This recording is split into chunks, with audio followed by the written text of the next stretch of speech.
My name's Nabil, and I'm at the New York Rangers at Ottawa Senators game, and you're watching Post to Post.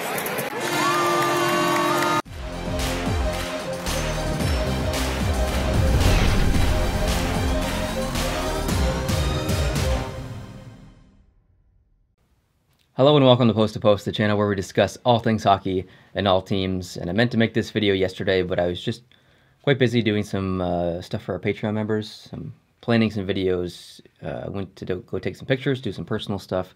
Just kind of relaxed on the Saturday. So day late, but we're going to talk about it. It's a trade that happened and then didn't happen and then kind of happened, and 3 hours later it did happen. It unhappened? Yeah, it was. It was a pretty crazy night, just following that whole thing transpire. I've never seen anything like it, to be honest. Mm-hmm. So I'm just going to read the full trade to you, and then we can discuss what happened. So the Penguins acquire Brassard, Vincent Dunn, a third in 2018, and Tobias Lindberg. The Senators acquire Philip Gustafson, first in 2018, a third in 2019, and Ian Cole.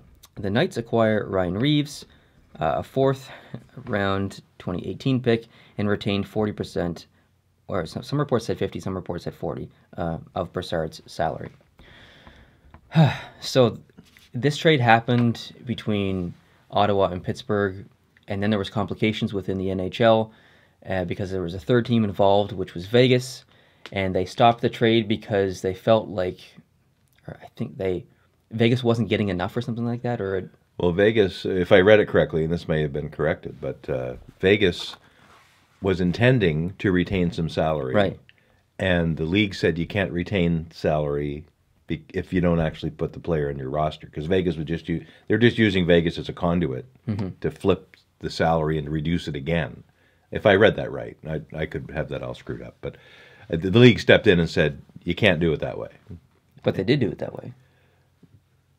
They didn't put him on the roster. But did they retain any salary? Yeah, 40%. So that was the confusing part, because everyone thought that he had to play at least one game or be put on the roster, but he didn't. They had to get a physical piece of asset back. Okay. As well, or something like that. Something that I don't understand. In between the time the trade was tentatively announced, and then the NHL stepped in and said, no, go back and we need a do-over. Yeah. That was the speculation, was that Vegas wasn't going to be allowed to retain any salary. So clearly, and that's where I stopped listening. Because it became so complicated that they had to split it down to 3 different trades, I think. There's a trade between Vegas and Pittsburgh, and then there's a trade between Ottawa and Pittsburgh, and then it was really complicated. But anyways, it's done, finally. It's crazy complicated, but it had to happen because Pittsburgh was not going to take Brassard without some of his salary being retained. Brassard is going to be an absolutely brilliant member of the Pittsburgh Penguins. I love the guy. He's officially my new favorite Pittsburgh Penguins player. But I think he's going to fit in well there.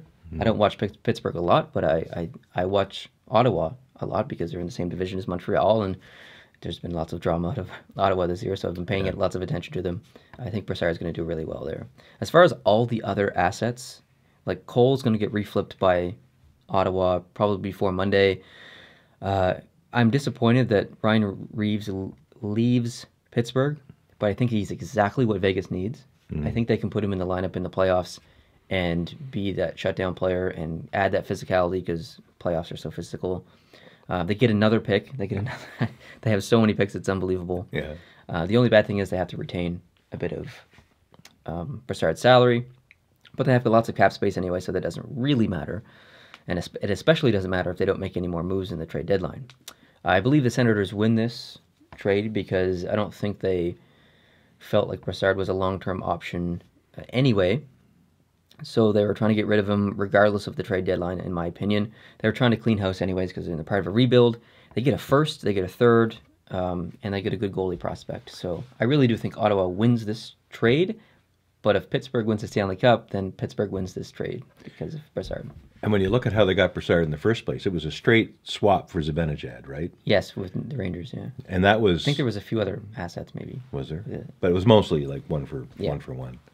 And I think that trade worked out fairly well for both teams. I think it did, yeah. But Ottawa ended up getting an asset that they could move and cause all this all these other dominoes to fall over. It's quite amazing. It is quite amazing. I wonder if they had held on to Zibanejad if they could have worked the same deal with the same player. That was going to be my next question. Would he have drawn the same kind of It'd be interest going that way? But anyways, a very, very interesting trade. Mm-hmm. Like I said, I think Ottawa won. But again, we don't know what these picks are going to be.